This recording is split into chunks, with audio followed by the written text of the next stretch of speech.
Before the beginning, there was a question. How many Hitlers will it take before we finally learn? Not just about war, not just about genocide, but about ourselves. History gave us Hitler in Germany, Mussolini in Italy, Stalin in Russia, Mao in China, Pol Pot in Cambodia. And yet the story didn't end there. Modern Hitlers still rise. Putin crushing freedom in Ukraine. Kim Jong-un chaining his people in silence. Assad drowning Syria in blood. Corporate Hitlers exploiting millions for profit while smiling for cameras.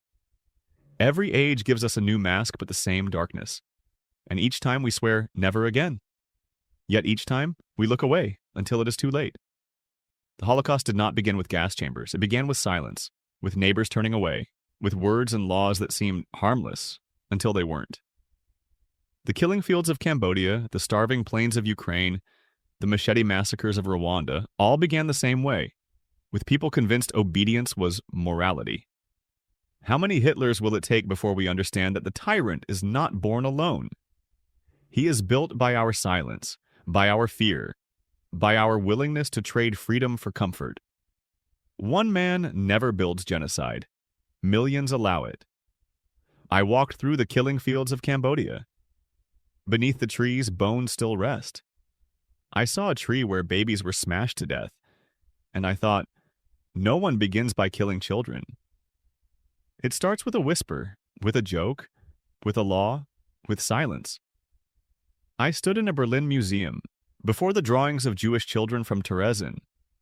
Suns, flowers, blue skies, and fences. Pause, whisper.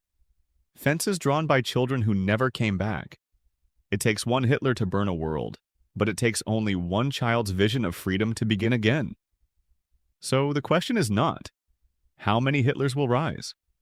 The question is, when will we stop letting them? Do we wait for another Hitler in a uniform, or do we recognize him in the suited leaders who silence dissent? In the corporations that reduce lives to profit? In the algorithms that spread hate faster than compassion? I met an old woman in Delhi. In 1984, she ran through the Golden Temple holding her son's hand. She let go only once. 1 second. He never returned. She still keeps his slippers. Long pause. She told me, I just want someone to say it happened. How many Hitlers will it take for us to stop erasing memory? For us to stop weaponizing religion?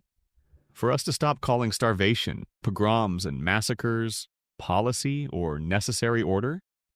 The truth is harsh. There is no final Hitler. There is no last tyrant so monstrous that we will all wake up. Pause. Because waking up is not a reaction. It is a choice. The Hitler within whispers, you deserve more. They are the problem. Obey, and you'll be safe. Every dictator in history believed this first, and then taught it to the world. So the real question is not how many Hitlers it will take. The real question is, when will we stop needing them? When will we stop outsourcing our thinking? When will we stop hiding behind nations and flags and faiths?